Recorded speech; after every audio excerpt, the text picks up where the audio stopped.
오늘 본문의 배경은 한 귀신 들린 자녀를 둔 아버지가 자기 자녀의 귀신병을 낫게 하기 위해서 처음엔 제자들에게 귀신을 쫓아내달라고 부탁을 합니다. 하지만 이 제자들이 귀신을 쫓아내지 못합니다. 낙담하고 있을 때 예수님이 오자 이 아버지는 예수님께 와서 주님, 제가 주님의 제자들에게 내 아들의 귀신을 쫓아내달라고 부탁했지만 귀신을 쫓아내지 못했습니다.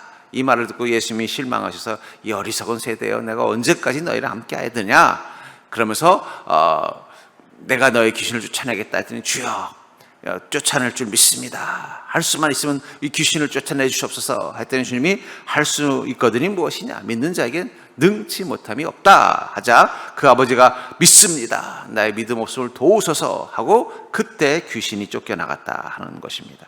인생의 이 권능, 하나님의 권능이 우리 삶에 필요한 순간들, 어쩌면 여기 지금 주님의 권능이 없어서 실패한 두 부류를 봅니다. 하나는 바로 믿음이 부족했기 때문에 자기 아들의 귀신을 쫓아내지 못했던 아버지. 어쩌면 저는 그 생각이 들었어요. 왜 그 제자들은 그 귀신 들린 아이의 병을 치료하지 못했을까? 그리고 왜 이 귀신 들린 아이의 아버지는 예수님께 나의 믿음 없음을 도우소서라고 했을까? 저는 이것을 신학적으로가 아니라 임상학적으로 바라보면요, 하나님의 권능이 임할 때는 쌍방이 중요합니다. 기도하는 자의 권능도 믿음도 중요하지만 그 기도를 받는 자의 믿음도 중요하다는 걸 느껴요. 예수님께서 이 나사렛에 가서 능력을 행하려고 했지만 나사렛에서는 아무런 능력도 행하지 못했다고 하고 있어요. 그때 예수님이 당황하신 표정을 이렇게 말하고 있습니다. 예수님이 의아하게 여기셨다. 왜 여기서 아무 일도 일어나지 않지? 얼마나 당황하셨으면 그러셨겠어요. 왜냐하면 그 나사렛에서 그렇게 멀지도 않은 가버나움과 주변에서는 어떻게 했어요? 수많은 병자들이 나왔고 귀신이 쫓겨나가고 이적의 이적들이 나타나는데 정작 나사렛에서는 아무 일도 일어나지 않더라는 거예요. 왜 그렇습니까? 주님의 은혜를 받는 자들의 믿음이 없었기 때문이에요. 이 귀신 들린 아이의 귀신이 쫓아나가지 않았던 것은 단순히 제자들만의 문제는 아니라는 것입니다. 그 제자들과 이 귀신 들린 아이를 데리고 온 아버지의 믿음이 하나님의 권능을 경험할 수 없었던 상태라는 것입니다. 전 그런 의미에서 어쩌면 이 권능이 없어 실패한 이 두 부류, 제자와 이 귀신 들린 아이의 아버지를 통해서 어쩌면 지금 우리가 주님 앞에 어떤 마음으로 서야 되는가? 마가복음 9장 23절부터 24절에 보니까 예수께서 이르시되 할 수 있거든이 무슨 말이냐? 믿는 자에겐 능히 하지 못할 일이 없느니라 하시니 곧 그 아이의 아버지가 소리질러 이르되 내가 믿나이다. 나의 믿음 없는 것을 도와주소서 하더라. 자기 아들의 병이 낫기를 간절히 원했던 이 아버지는 주님 앞에서 믿는 자는 능치 못할 일이 없다는 말씀을 들었을 때 어떻게 했다는 거예요? 나의 믿음 없음을 도와달라고 간절히 기도했다는 거예요. 전 여러분들이 믿음의 권능을 믿는 줄 믿습니다. 주님 여러분들에게 이렇게 말씀하십니다. 믿는 자에게는 능히 하지 못할 일이 없느니라. 그 말씀을 들었으면 여러분 어떻게 되겠어요? 이 아버지 같은 마음이 된다는 거예요. 예, 믿습니다. 믿는 자에게 능치 못함이 없는 줄 믿습니다. 그러니 나의 믿음 없음을 도와주시옵소서. 이 아버지는 예수 그리스도의 은혜가 자기 아들에게 나타나려면 자신에게 믿음이 필요하다는 걸 깨달은 것입니다. 그리고 뭐라고 말하는 거예요? 나의 믿음 없는 것을 도와달라고 말했다는 것입니다. 저는 그러면서 이 예수님의 권능, 하나님의 권능이 나타나신 이 자리에는 두 종류의 무기력한 자가 있었습니다. 하나는 제자들입니다. 그들은 무기력한 예수님의 제자들이었다는 거예요. 그 무기력함이 하나님의 권능을 경험하지 못하는 것입니다. 또 하나는 이 무기력한 아버지, 자기 아들에게 자기 삶에 일어난 문제 앞에서 이 문제를 해결하지 못하는 이 무기력한 아버지, 그리고 어쩌면 그것이 이 시대 그리스도인의 모습일 수도 있다는 거예요. 여러분들, 우리 그리스도인은 무엇으로 사는 자예요? 오직 믿음으로 사는 자이며 그 믿음 가운데 임하는 하나님의 권능으로 살아가는 그 힘으로 사는 자입니다. 우리 옆 사람 보고 인사할까요? 한 주간 많이 힘들었죠? 우리 믿음의 힘으로 이겨냅시다. 여러분, 우리는 믿음의 힘으로 이겨내는 자예요. 밥 많이 먹어도 힘이 안 나요. 그렇죠? 잠 많이 자도 피곤이 풀리지 않습니다. 우리 믿음의 힘이 필요한 자들이라는 거예요. 그래서 우리는 주님 앞에 와서 이렇게 말하는 거예요. 나의 믿음 없는 것을 도와주시옵소서. 내가 믿음의 권능을 경험하는 믿음을 가진 자가 되게 하여 주시옵소서. 그런 때 주님이 우리에게 뭐라고 말씀하시는 거예요? 믿는 자에게는 능히 하지 못할 일이 없다. 전 여러분들이 이 예수님의 말씀을 믿는 믿음이 먼저 생기길 주의 이름으로 축복합니다. 믿는 자에게는 능히 하지 못할 일이 없다는 이 믿음부터 회복하십시오. 예수 그리스도를 믿는 자에게는 하나님의 권능이 임해서 모든 것을 능히 행할 수 있음을 믿는 이 믿음 없는 것을 도와달라는 기도부터 우리는 시작해야 된다는 것입니다. 그래야만 우리 문제 앞에 무기력, 하나님의 권능을 행하지 못하는 이 제자들의 무기력, 자기 아들의 병을 치유하지 못하고 어쩔 줄 몰라는 이 아버지의 무기력으로부터 벗어날 수 있다는 것입니다.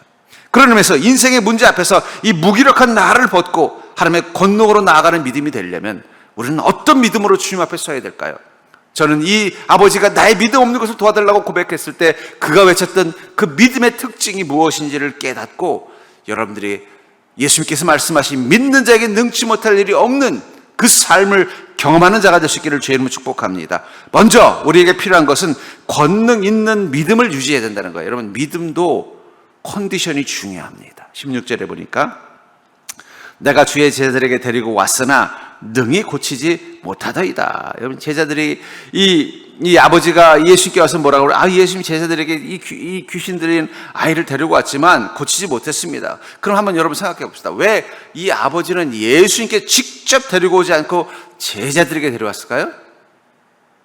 왜냐하면 제자들은 이미 이전에 귀신을 쫓아내는 권능을 행했기 때문입니다. 마가복음 6장 7절에 보면은 12 제자를 부르사 둘씩 보내시며 더러운 귀신을 제하는 권능을 주시고, 이 사건은 이 예수님 앞에서 꾸지람을 들었던 이 사건 이전에 일어난 사건이라는 거예요.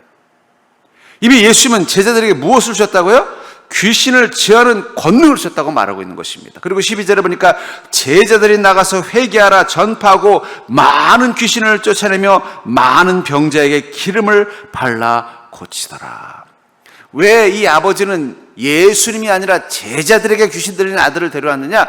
이미 제자들의 소문을 들고 이젠 예수님까지 갈 필요 없다라는 거예요. 제자들도 귀신을 쫓아내고 병자들을 치유하라는 소문이 이미 일파만파 퍼진 상황이라는 거예요. 그런데 만나기 힘든 예수님 만나러 갈 필요 있습니까? 좀 만나기 쉬운 제자들 만나러 온 거예요. 근데 왜 하필이면 지금은 그 능력이 나타나지 않은 것입니까? 꾸지람을 듣고 나서 제자들이 예수님께 와서 이렇게 말합니다. 마태복음 17장 19절에 이때 제자들이 조용히 예수께 나와 이르되 우리는 어쩌여 쫓아내지 못하였나이까.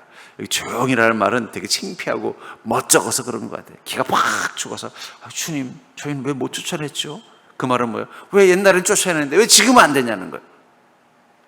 주님은 이미 그들에게 귀신을 쫓아내는 권능을 주셨다라고 얘기하고 있습니다. 여러분들 안에 있는 믿음은 하나님의 권능이 임하는 믿음을 주님이 주신 줄 믿으시기 바랍니다. 그런데 어느 순간 나도 모르게 권능 없는 믿음만 남았다는 거예요. 제가 이 중학교 때 시험을 보는데 이 시험이 중간고사가 있고 기말고사가 있습니다. 근데 그 당시 중간고사는 주요 과목만 봤어요. 국영수만 봤고, 기말고사는 전체를 다 봤어요. 국영수, 사회, 기술, 국사. 근데 중간고사를 볼 때는 성적이 잘 나오는 거예요. 근데 기말고사 뭐 성적이 나빠가지고 평균 성적이 너무 낮은 거예요. 그 선생님이 저를 불러가지고 거예요. 야, 너는 그 중간고사 이렇게 잘 봤는데 왜 이렇게 기말고사 못 봤어? 혼을 낸 거예요.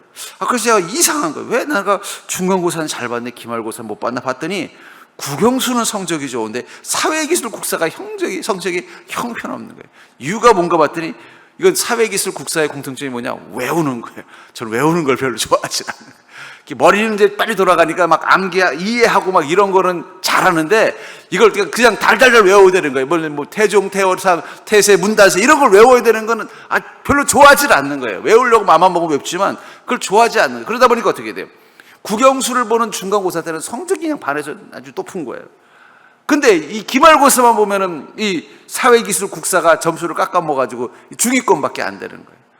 그다음부터는 제가 어떻게 됐겠어요? 더 열심히 사회기술 국사를 해야 돼요. 근데 말씀드렸죠. 제가 외우는 거 별로 좋아하지 않고 그 당시 때만 해도 저는 사회 과목 별로 관심도 없었고 기술 무슨 경운기 만드는 이런 거 아주 별로 딱 질색이었고, 국사도 저는 세계사는 좋아해도 국사는 별로 안 좋아했어요. 무슨 놈의 왕을 이렇게 외우라 그러는지 재미가 없었어요. 그러나 성적을 올리려면 어떻게 해야 돼요? 하기 싫어도 그걸 어거지 싫어. 막 외우기 싫어도 그냥 재미가 없어도 외워야 되는 거예요. 우리 믿음의 기복이 심한 사람들의 특징이 뭐냐? 우리에게도 이 믿음이 살아나는 믿음의 패턴이 있고 믿음을 죽이는 패턴이 있어요. 그러니까 사람마다 다 자기가 잘하는 국영수가 있고 자기가 못하는 사회기술 국사가 있더라고요. 믿음도 그런 것 같아요. 어떤 부분에 대해서는 저 사람 참 믿음 좋은 것처럼 보여요. 그리고 실제로 그 믿음이 대단해 보여요. 근데 어떤 부분에서는 믿음이 너무 없는 것처럼 보일 때가 있더라고요. 여러분들에게는 어떤 부분이 사회기술 국사입니까? 그 부분을 발견해서 그것에 성적을 올려야만 전체 성적이 올라가는 거예요. 이 제자들은요, 진짜 이전에는 자기가 귀신을 쫓아내고 막 기름을 발라서 병자들을 낳으니까 내게 믿음의 권능이 있다고 믿고 있었어요. 근데 그 권능을 계속 유지하지 못했다는 것입니다.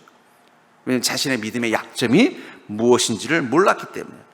하지만 예수께서 부활하신 이후에 그들은 약점을 찾아냅니다. 어쩌면 예수님께서 십자가에 달리시는 그 사건 가운데서 베드로가 예수님을 3번을 부인하고 요한이 도망을 가고 도마가 예수님의 못자국을 보지 않으면 믿을 수 없다는 말은 그들의 바로 사회 국사 기술을 말하는 거예요. 그들이 권능의 믿음을 갖지 못하게 만드는 그들의 믿음의 평균치를 떨어뜨리는 부분을 그들은 언제 발견한 거예요? 예수님의 십자가 앞에서 나의 믿음에 이런 부분이 있구나. 베드로는 뭐예요? 죽음에 대한 두려움이 주님을 부인하게 만드는 게 나의 믿음의 약함이구나. 도마는요, 합리적이고 이성적인 판단이 되지 않으면 자기가 옳다고 생각하는 게 아니면 받아들이지 못하는 게 그의 믿음의 약점이었고요. 요한은요, 철딱선이 없는 게 약점이었던 거예요. 그것들을 발견하고 나서 어떻게 됐을까요? 이젠 극복한 것입니다. 그러자 그들은 언제나 귀신을 쫓아내고 언제나 병자를 치유할 수 있는 믿음의 권능을 가진 자가 되는 것입니다. 그러니까 여러분들, 주님은 이미 여러분들의 믿음 가운데 권능을 주신 줄 믿으시기 바랍니다. 근데 그 믿음이 이 제자들, 이 귀신 들리는 아이 앞에서 아무것도 못하는 제자들처럼 그 믿음의 능력이 약해지고 잃어가는 부분이 있다는 거예요. 어떤 분은 말씀만 들으면 막 믿음이 좋은데 시험만 조금 오면 믿음이 뚝 떨어지는 사람이 있어요. 어떤 사람은 시험 있을 때는 믿음이 좋은데 살만해지면 또 믿음이 뚝 떨어지는 사람이 있어요. 여러분들, 국영수만 잘해서는 좋은 성적 나오지 않습니다. 과학, 수학도 잘해야지, 기술도 잘해야 되고 사회도 잘 봐야 되고 국사도 잘 봐야 되는 거예요. 그 부분을 찾아내는 것도 우리의 믿음의 일관성, 권능 있는 믿음을 유지하는 비결이라는 것입니다. 특별히 거룩한 습관, 바로 권능 있는 믿음을 유지하는 필수 요건입니다. 그러면서 또 다른 말씀에서 이렇게 말하죠. 그럼 우리가 어떻게 하면 저 귀신을 쫓겠습니까? 그랬더니 기도하는 힘밖에 없다. 여러분, 기도라는 게 뭐예요? 기도는 말과 생각의 영적인 집합체입니다. 우리의 생각이 입술에서 나오는 게, 하나님을 향해 나오는 게 기도예요. 그렇죠? 여러분들, 생각은 딴 생각하는데 입술로 하나님께 다른 말 할 수 있습니까? 속으로 나는 하나님하고 같이 지내는 게 불편합니다. 난 주일 성수하는 게 불편합니다 하면서 입술로는 주님을 찬양합니다. 이게 되냐는 거예요. 안 돼요. 기도라는 건 내 생각이 하나님 앞에서 고백되어지는 게 기도입니다. 그렇기 때문에 여러분들, 특별히 믿음의 권능을 유지하려면 제일 중요한 게 뭐냐? 여러분들 말과 생각을 잘 점검해야 돼요. 제가 전에 이 피아노를 잘 치는, 전에 학생부 때 다니던 교회 이 학생 하나가 있었어요. 얘는 음대를 가려고 하는 애였어요. 피아노를 잘 치는 애. 근데 걔는 손에 늘 스키 장갑을 끼고 다니는 거예요. 그래서 야, 너는 왜 이렇게 맨날 스키 장갑을 끼고 다니냐? 뭐 한겨울이라면 모르겠는데 뭐 조금 덜 추운 날도 스키 장갑을 늘 끼고 다녀. 그래서 야, 너는 왜 맨날 스키 장갑 끼고 다니냐? 그랬더니 자기 손이 얼면 안 된다는 거예요. 또 이 성악을 전공하는 친구가 있었어요. 걔는 겨울만 되면 목도리를 늘 목을 하고 다니는 것을, 야, 너는 목도리를 너무 좋아하냐? 그게 아니라는 거예요. 이 목을 보호해야만 그 소리가 나올 때 준비가 되지, 평소 때 목도리를 안 하고 있다가 목이 만약에 보호가 안 돼가지고 추위에 감기나 걸리거나 성대가 상하면 정작 노래를 불러야 될 때 못 부른다는 거예요. 그래서 우리가 피아노를 전공하려고 하는 애는 맨날 스키장갑 끼고 다니고, 성악을 전공한 친구는 맨날 목에다 목도리를, 겨울만 되면 그냥 목도리를 칭칭 감고 실내 와서도 벗을 생각을 안 하는 거예요. 불편할 것 같은데, 답답할 것 같은데. 왜 그렇습니까? 그래야 자기가 노래해야 될 때 어떻게 해야 돼요? 제대로 된 소리가 나오기 때문이에요. 자기가 피아노를 반주해야 될 때 제대로 된 반주가 나오기 때문에. 여러분, 믿음은 언제 준비하느냐? 무대 위에 설 때가 아니에요. 귀신을 쫓아낼 때 믿음의 권능이 준비되는 게 아니에요. 아직 귀신을 만나기 이전에, 내 인생의 문제를 만나기 이전에 내가 마치 언제든 내가 믿음의 능력이 필요하면 그 믿음으로 나아갈 수 있도록 준비되어 있는 믿음. 마치 그 피아노를 치기 위해서 늘 손에다 스키장갑을 끼고 있었던 그 학생처럼, 또 언제든지 노래할 수 있도록 목이 상하지 않도록 늘 목도리를 24시간 목에 두르고 다녔던 그 성악가를 다니는 이 청년처럼 준비되어 있는 믿음이 정작 내 인생의 문제를 만나고 내 인생의 귀신을 만났을 때 하나님의 권능을 경험하는 거지. 그때서야 잠깐만 나 준비 좀 하고 하면 어떻게 돼요? 안 되는 거예요. 그러니까 여러분, 언제 믿음을 준비하느냐? 지금입니다. 지금. 아이고 주님, 지금은 뭐 큰 문제도 없고 지금은 그냥 살만하고 내 인생에 어려움도 없는데 지금은 좀 믿음 없이 사는 거 용서해 주십시오. 뭐 지금은 문제 없죠. 근데 막상 정작 내 인생에 하나님의 권능이 필요한 그 시간, 믿음의 능력이 필요한 그 시간에 내 믿음이 준비되려면 시간이 필요하다. 그러니까 어떻게 해야 돼요? 그동안은 고난 다 맞는 거예요. 맞고 그냥 무릎 꿇고 기도하고 이제 믿음 준비해서 나가서 해결할 때쯤 되면 어떻게 돼요? 이미 충분히 온몸에 그냥 상처를 받은 거예요. 고난에 대한 상처를 받은 거예요. 옆 사람 모시다가 권능 있는 믿음은 지금부터 준비해야 합니다. 그러니까 여러분, 지금부터 내가 어떤 순간에도 내 인생에 늘 하나님 앞에 온전한 입술로 기도하는 자, 주님을 향하여 온전한 예배를 가진 자, 내 안에 늘 말씀과 믿음 가운데 충성된 자로 살려는 그 노력을 놓지 않는 자가 되기를 주의 이름으로 축복합니다. 결국은 유명한 운동선수들도 똑같더라고요. 제가 보니까 이 훌륭한 선수들의 특징이 뭐냐? 그들은 늘 자신이 언제든 그라운드에 뛸 수 있는 최상의 컨디션을 만들어 놓으려고 노력해요. 그걸 해치는 건 절대 하지 않아요. 뭐 축구 선수, 제가 좋아하는 선수 중에 메시라는 선수가 있어요. 이 메시 선수는요, 자기 몸에 이상이 생길까봐 절대 파티 같은 데도 안 가요. 파티장 가서도 그냥 조용히 앉아 있다가 끝나고 가서 또 운동장 간다는 거예요. 자기에게 가장 중요한 건 시합에 뜰 수 있는 몸을 늘 만들어내는 거죠. 그러니까 그 선수는 계속 베스트 플레이어. 근데 옛날에 호날두니뇨라는 선수가 있었어요. 이 선수는 파티를 너무 좋아해요. 결국은 오래 못 가더라고요. 왜냐하면 몸을 유지를 못하니까. 최상의 선수로서 유지를 못하는 거예요. 맨날 축제나 다니고 파티나 다니고 막 그러다 보니까 몸이 다 망가지는 거예요. 그러니까 정작 시합 뛸 때는 어느 순간 몸에 이상이 오니까 빨리 은퇴를 하더라고요. 그때 깨달은 게 있습니다. 여러분들, 하나님의 은혜를 경험하는 권능 있는 믿음은 지금부터 준비하는 것입니다. 두 번째로, 인생의 문제 앞에서 무기력한 나를 벗고 하나님의 권능으로 나아가는 믿음은 날마다 성령님의 임재하심을 경험하는 것입니다. 늘 이 권능 있는 믿음을 유지하기 위해서 지금 필요한 게 뭐냐? 날마다 성령님의 임재하심을 경험하는 거라는 거예요. 기도를 통해서든 말씀을 통해서든 성령님이 날마다 나와 함께 계신 것을 경험한다면 지금 우리는 언제든지 권능을 경험할 수 있는 믿음이 준비되어 있다는 증거라는 것입니다. 17절에 예수께서 대답하여 이르시되 믿음이 없고 패역한 세대여, 내가 얼마나 너희와 함께 있으며 얼마나 너희에게 참으리요, 그를 이리로 데려오라 하시니라. 결국은 이 제자들이 이 귀신을 쫓아내는 능력은 누구로부터 오는 거예요? 예수님으로부터 오는 거예요. 그래서 주님께서 어떻게 했어요? 그 제자들에게 더러운 귀신을 제어하는 권능을 주셨다라고 말하고 있는 것입니다. 실제로 이 사도행전에 보면 예수님의 제자들이 권능을 행할 때 보면은 그들은 예수님이 행하시는 것처럼 놀라운 권능들을 행합니다. 그 비결을 뭐라고 말하고 있어요? 그들 안에 누가 계시기 때문에요? 예수 그리스도의 영이신 성령님이 계시기 때문에. 그래서 사도행전에 보면 늘 강조되는 말이 뭐냐? 성령 충만이라는 단어가 계속 강조돼요. 성령 충만하였더라. 성령 충만하여. 왜 그렇습니까? 결국 믿음의 권능은 우리에게 있는 게 아니라 우리 안에 누구로부터 오는 거예요? 성령님으로부터 오는 거예요. 예수님이 함께 있어야 그 권능이 나타나는 것입니다. 한 청년이, 저랑 가까운 청년이 전에 그런 얘기를 해요. 자기는 이렇게 성도들을 보면은 믿음을 초중고대로 구분한대요. 그래서 웃겨서 초중고대를 어떻게 구분하냐 그랬더니, 그냥 어릴 때부터 다니다 보니까 열심히 다니는 애들은 초등학생이고, 좀 다니면서 말씀 앞에 고민도 하고 막 근심하고 좀 말씀을 지켜보려고 애쓰는 애들은 중학생이라는 거예요. 너는 어디냐? 그래서 자기 고등학생이래. 그럼 고등학생이 뭐냐? 그랬더니 성령님이 나를 인도하시는 게 느껴진다는 거예요. 그래서 한 주간 어려운 문제가 있어 기도하고 고민하고 가면은 주일날 목사님이 꼭 자기를 위해서 말씀을 주신다는 거예요. 속으로 거봐, 성령님이 내 기도 들으셨구나, 내 고민 들으셨구나. 그런 걸 느끼게. 그래서 자기 고등학생이래. 그래서 그럼 대학생은 누구냐? 그랬더니 목회자래. 그래서 왜 목회자니까 대학생 목회자들은 성령님이 인도하시는 게 아니라 그냥 성령님이 전부인 자들이 대학 목회자인 것 같다.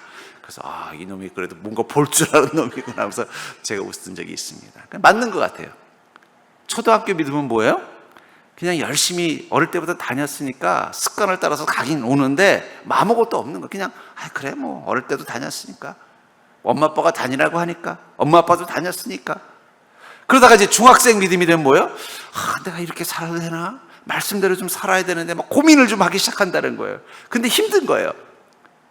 그러다가 이제 고등학생 믿음이 되면 그 힘듦이 없어진대요. 왜냐하면 성령님이 나를 끌고 다니는 게 느껴지는 거예요. 고민하면 음성이 들리는 거예요.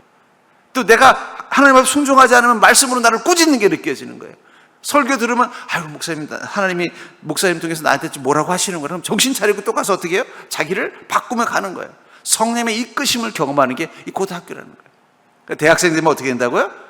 나는 없어지고 성령님만 있는 순간이에요. 대학생들은. 제가 웃으면서 그랬어요. 그래, 목회자는 안 되더라도 대학생은 꼭 되라. 제가 그러면서 웃으면서 그 녀석에게 얘기했던 기억이 납니다. 저는 맞다고 생각합니다. 날마다 성령님이 내 안에 충만하심을 경험하면요, 그 순간 여러분들의 믿음은 산을 옮길 수 있는 능력이 된다는 사실을 믿으시기 바랍니다. 그래서 사도행전 13장 50절부터 52절에 보니까 이에 유대인들이 경건한 귀부인들과 신의 유력자들을 선동하여 바울과 바나바를 박해하게 하여 그 지역에서 쫓아내니 두 사람이 그들을 향하여 발에 띠끌을 떨어버리고 이고니온으로 가거늘 제자들은 기쁨과 성령이 충만하니라. 이 바울과 바나바 같은 예수님의 제자들은요, 기쁨과 성령이 충만한 자라고 말하고 있는데, 그들이 성령이 충만하자 어떻게 했다고 말하고 있어요? 바울과 바나바를 밖에서 쫓아냈다는 거. 복음을 전하고 이적을 행했더니 이 유대인들이 그 지역의 유지들을 선동을 해서 어떻게 쫓아냈다는 거예요. 쫓아냈는데 억울해하지도 않고 어떻게 해요? 먼지 털들 툭 털어버리고 또 가버리더라는 거예요. 여러분들은 인생에 억울한 일, 분한 일, 고통받은 일을 일 때 어떻게 먼지 털들 털어버릴 수 있습니까? 여러분 가다가 먼지 묻으면 어떻게 돼요? 가끔 지하철장에 차를 타고 지하철에 차 타러 가려면 옆차에 있는 먼지가 옷에 붙으면 어떻게 돼요? 야, 이거 속상해. 뭐 이런 사람은 못 봤어요. 그냥 어떻게 해요? 툭툭 털고 그냥 가는 거예요. 아무것도 아닌 것처럼 받아들인다는 거예요. 왜 그렇습니까? 그들 안에 성령이 충만하다 보니까 그것들이 자기 인생에 뭐예요? 문제의 크기로 느껴지지 않는다는 거예요. 성령 충만한 사람들은요, 자기 인생에 어떤 문제를 만나도 그것을 마치 티끌처럼 대할 수 있는, 두려움이 없는 강함을 갖는 것입니다. 그래서 이 충만이라는 찬양, 여러분 잘 알 거예요. 무명이어도 공허하지 않은 것은 예수 안에 난 만족함이라. 가난하여도 부족하지 않은 것은 예수 안에 오직 나는 부요함이라. 고난 중에도 견뎌낼 수 있는 것은 주의 계획 믿기 때문이라. 실패하여도 일어설 수 있는 것은 예수 안에 오직 나는 승리함이라. 난 예수로 충만하네. 난 예수로 충만하네. 난 예수로 충만하네. 영원한 왕 내 안에 살아계시네. 내 몸이 약해도 낙심하지 않는 것은 예수 안에 난 완전함이라. 무명이어도 가난해도 고난 중에도 실패해도 몸이 약해도 어떻다라는 거예요? 나는 만족하고 나는 부유하고 나는 이겨낼 수 있고 나는 승리할 수 있는 것은 무엇 때문이라고 말한 거예요? 예수로 충만하기 때문이다. 충만하다는 말. 제자들은 기쁨과 성령이 충만하다. 이 충만한 말이 헬라어로 플레로라는 단어를 쓰면 가득 채우다라는 얘기예요. 가득 채운다는 얘기는 빈틈이 없이 꽉 차 있다는 얘기예요. 100%라는 거예요. 내 안에 다른 것들은 들어갈 틈이 없을 만큼 성령님이 가득하다면 그 순간 우리는 어떤 것도 이겨낼 수 있는 능력을 가진 자가 된다는 거예요. 그게 바로 대학생 믿음입니다.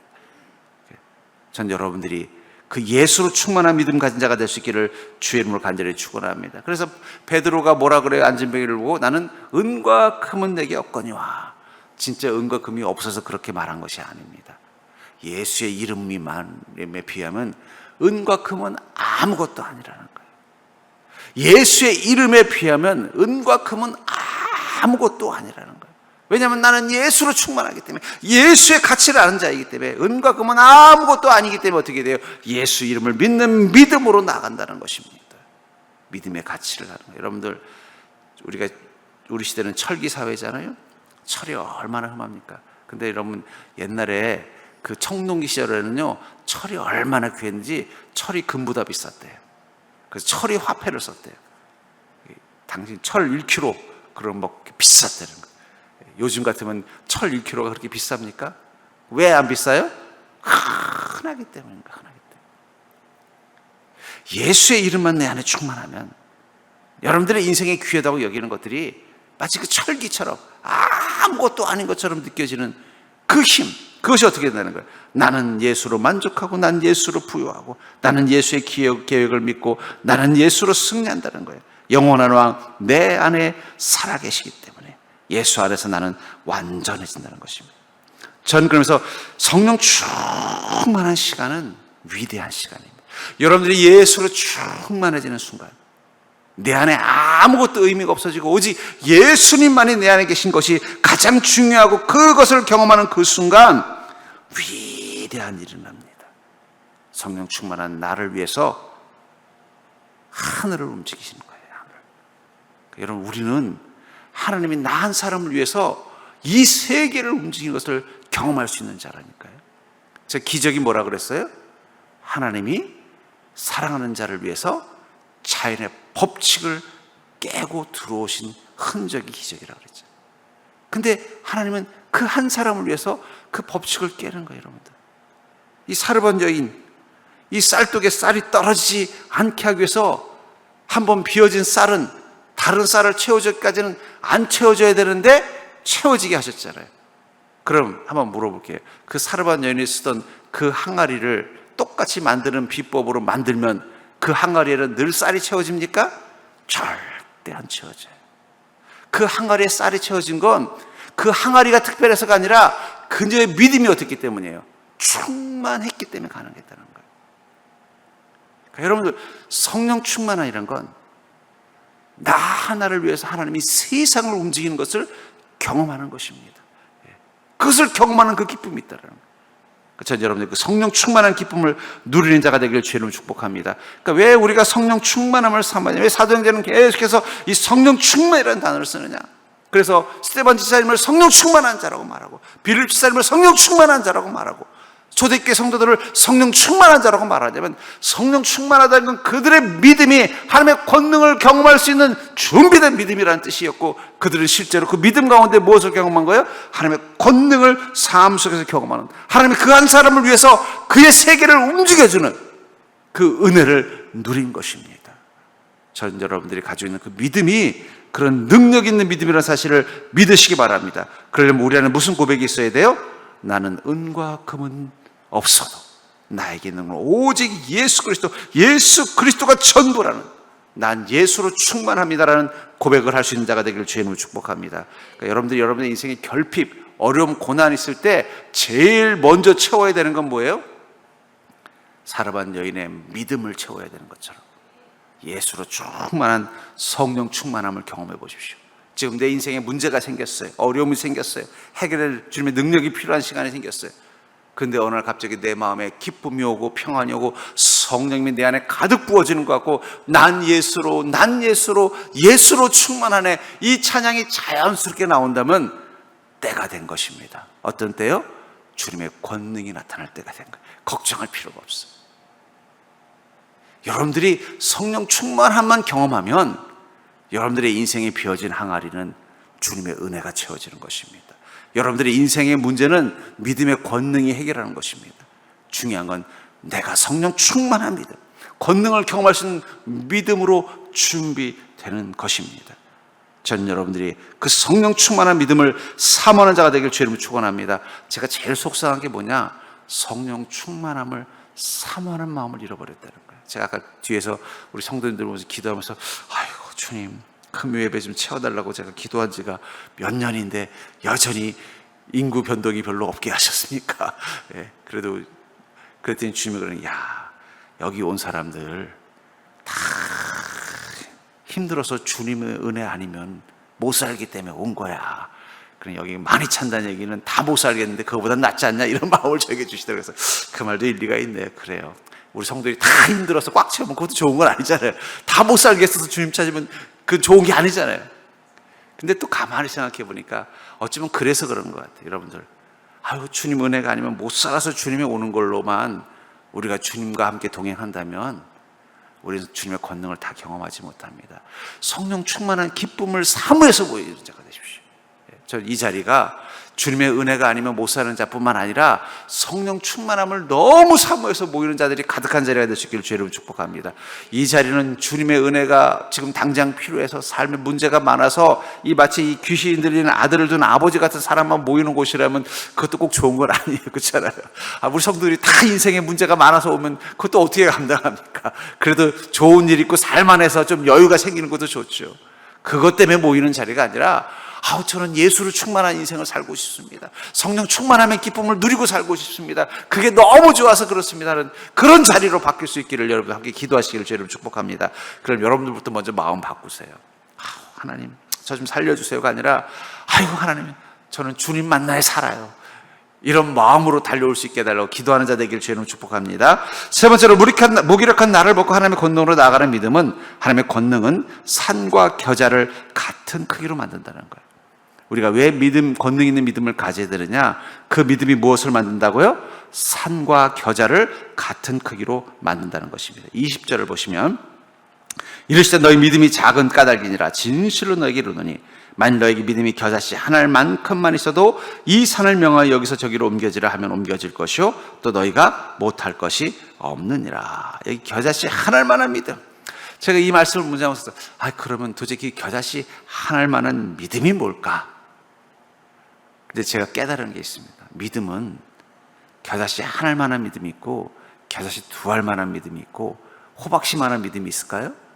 저는 그렇게 생각하지 않습니다. 어쩌면 이 믿음은 겨자씨 한 알이나 저 거대한 산이나 똑같아 보이게 만드는 게 믿음이라는 거예요. 제가 이 말씀을 묵상하다 그 생각이 들더라고요.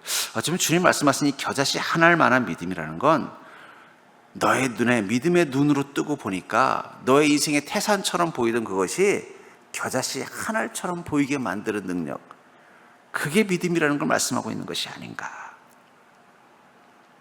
우리는 보통 고난이 온다 그러면 어떻게 돼요? 고난은 인생의 산과 같은 것입니다. 여러분, 빚 없는 현대인들은 빚 없는 사람이 없습니다. 저도 나름대로 빚이 다 있습니다. 근데 저에게 빚의 무게가 저 삼성전자 이재용 씨의 빚의 무게와는 다를 거예요. 그렇죠? 이재용 씨는 빚이 얼마나 될까요? 모르겠습니다. 엄청 많을 거예요. 왜냐하면 상속세 내려면 빚을 얼마나 졌겠어요. 저한테 그 빚 감당하라고 하면 저는 무서워서 못할 것 같아요. 고난의 무게도 크기도 다 다른 거예요. 그렇죠? 저에게는 저만의 문제, 이 작은 문제도 어떻게 돼요? 감당하기 힘들어요 라고 생각하는 거고, 또 그 사람은 그 사람의 크기에 무게가 있다라는 거예요. 근데 중요한 건 자기 인생의 무게는요 다 태산 크기입니다. 남들의 인생의 무게는 그거 가지고 그래 하는데 내 인생의 무게는 뭐예요? 에베레스트 산이야. 이걸 어떻게 감당합니까? 이걸 어떻게 넘어갑니까? 그리고 하나님 너무하십니다. 왜 나한테만 이런 큰 문제를 주십니까? 근데 내 안에 성령 충만해지고 내 안에 순전한 믿음으로 충만해지면요, 그 태산처럼 보이던 거대한 문제가 뭐로 보인다고요? 겨자씨 하나만큼. 여러분, 다윗이 골리앗에게 덤빌 수 있었던 이유, 그 비법이 뭘까요? 다윗이 겁이 없어서 그랬을까요? 그날 아침에 우왕 청심만 먹고 와서 그랬을까요? 아닙니다. 믿음으로 골리앗을 보니까 어떻게 돼요? 별것도 아닌데 보이는 거예요. 근데 이 다윗, 사울 뒤에 같이 숨어 있었던 이스라엘 군대는 왜 골리앗 앞에 고개도 못 내밀었어요? 그들의 눈에는 골리앗이 뭐로 보이는 거예요? 거대한 산처럼 보이는 거예요. 그 차이입니다. 여러분, 믿음은 남들은 거대한 산처럼 보이는 문제도 무엇으로 보이는 거예요? 겨자씨처럼 보이는 거예요. 풍랑이 치는 갈릴리 호수, 엄청난 파도와 죽음을 물고 오는 거대한 힘처럼 보였는데 예수님이 오시는 걸 보고 예수를 믿는 믿음이 생기니까 어떻게 돼요? 무슨 수영장 물처럼 보이니까 뭐라고 말한 거예요? 주여 주님이시거든 나로 명하사 물 위로 오라 하소서. 베드로가 배포가 커서 그런 게 아니에요. 그가 믿음이 회복이 되니까 조금 직전까지만 해도 죽음의 유령이 보일 만큼 두려웠던 그 파도가 수영장 물처럼 보이는 거예요. 믿음은 거대한 산을 겨자씨처럼 보이게 만듭니다. 반대로 두려움은요, 겨자씨를 거대한 산처럼 보이게 하는 것입니다. 출애굽기 14장 10절에 보면은 이스라엘 민족이 애굽에서 나와서 이 홍해를 건너가기 직전에 뒤편에서 애굽의 군대가 쳐들어오는 장면을 이렇게 말합니다. 바로가 가까이 올 때 이스라엘 자손이 눈을 들어본즉 애굽 사람들이 자기들 뒤에 이른지라. 이스라엘 자손이 심히 두려워하여 여호와께 부르짖고. 여러분, 이스라엘 자손들이 심히 두려워하면서 부르짖었다고 말하고 있어요. 왜 두려워했을까요? 그들에게는 바로 트라우마가 있었어요. 왜냐하면 그들을 지금까지 고통받게 했던 힘의 근원이 누구예요? 바로입니다. 그들에게 바로는 악마예요, 악마. 자신들을 비참하게 만드는 그와 거역할 수 없는 거대한 힘을 가진 무시무시한 태산 같은 존재라는 거예요. 그 속에서 그들은 수백 년 동안 두려움 속에 떨면서 살았던 거예요. 그리고 하나님께서 그들에게 어떻게 해요? 용기를 내서 거기서 나올 수 있게 해준 거예요. 그렇지만 그들의 마음속에는 여전히 뭐가 있는 거예요? 바로 트라우마가 있는 거예요. 근데 뒤에서 지금 누가 쫓아오는 거예요? 바로가 쫓아오니까 다시 그 옛날에 그 공포감이 몰려온 거예요. 제가 전에 이 섬기던 교회에 군인 장교 출신 이 집사님 부부가 있었는데 그 집에 밖에 외출하고 들어왔더니 도둑이 들어왔다가 하는 거예요. 그래가지고 무서워서 일주일 동안 집에 못 들어갔대요. 그래서 제가 속으로 아니 군인 장교직이나 되신 분이 그 도둑이 무섭다고 해서 일주일을 못 들어가라 제가 속으로 그러다가 그럴 수 있겠다는 생각이 들더라고요. 그렇죠? 아무리 뭐 장교가 아니라 뭐 특전사 출신이라도 도둑이 들어와서 해코지 당하면 어떻게 해야 돼요? 그 상상하면 무섭죠.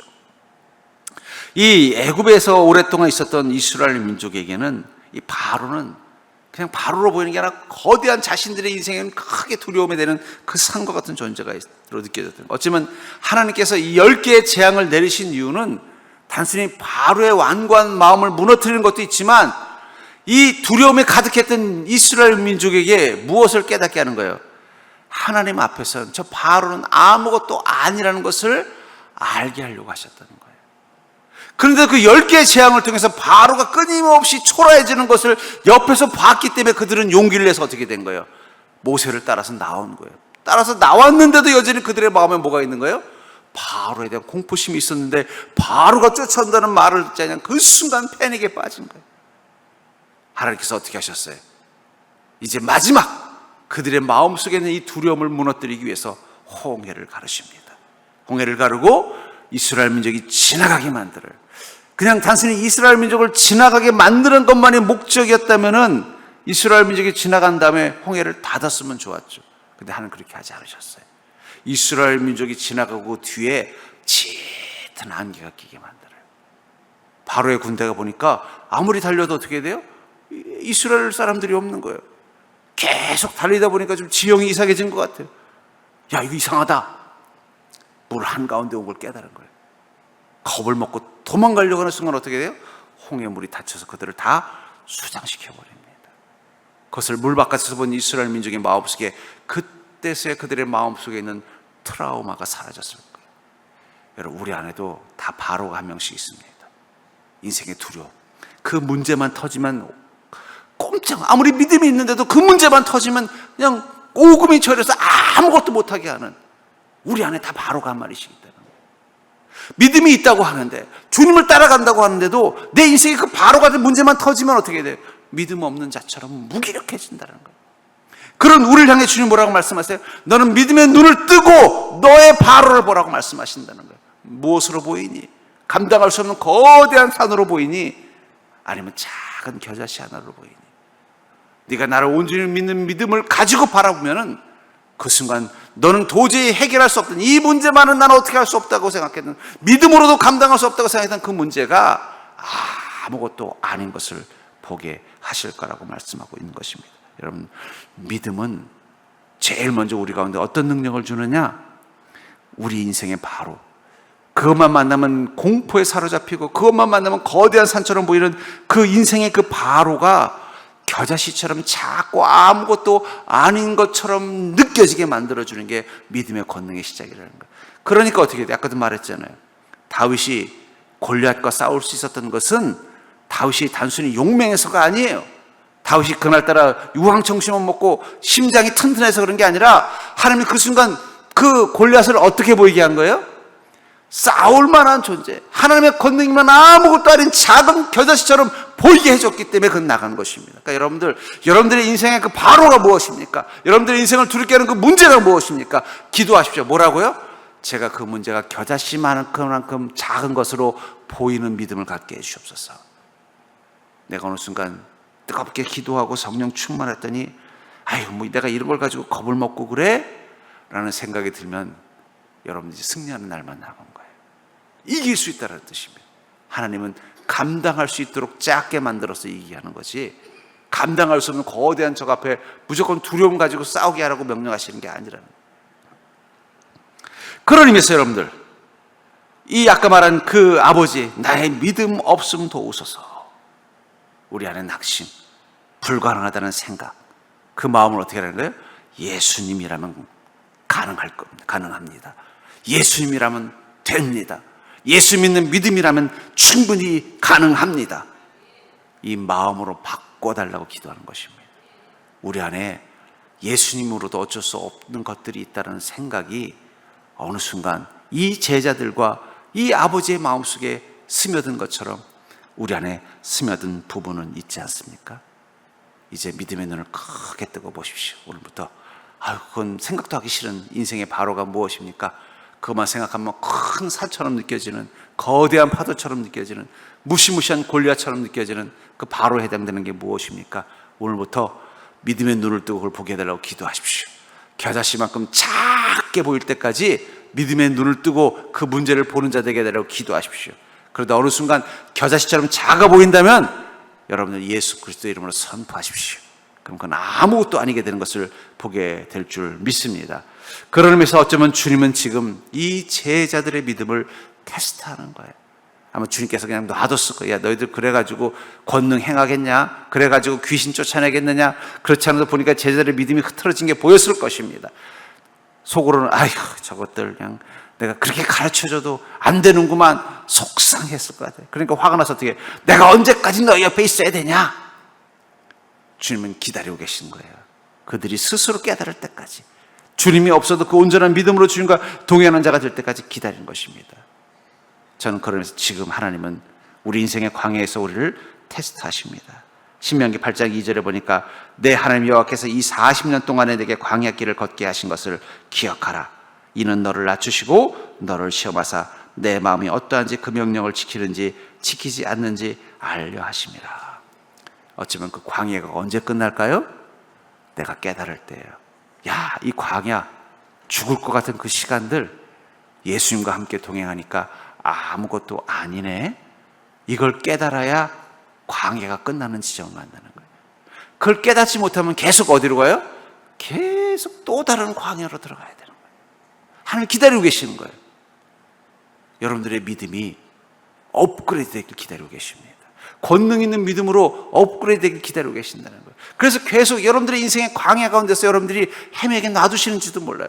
헤매게 놔두는 게 아닙니다. 여러분들이 온전한 믿음으로 회복되는 것을 기다리고 있는 것입니다. 왜냐하면 그 광야에 서야만 우리는 예수만 붙잡을 수밖에 없기 때문이에요. 그리고 그 광야 가운데서 예수를 붙잡는 법을 배워야만 우리가 어떤 순간에도 어떻게 돼요? 권능 있는 믿음으로 사는 자가 될 수 있기 때문입니다. 그러므로 사랑하는 성도님들, 지금 내가 광야의 시간을 통과하고 있다고 생각한다면 지금 여러분들에게 필요한 건 난 예수로만 충만하겠습니다. 난 예수님을 믿는 믿음으로만 나아가겠습니다. 나는 주님과 함께 동행하는 삶에 집중하겠습니다. 그 권능을 회복하는 믿음을 회복하는 자 되시기를 주의 이름으로 간절히 축원합니다.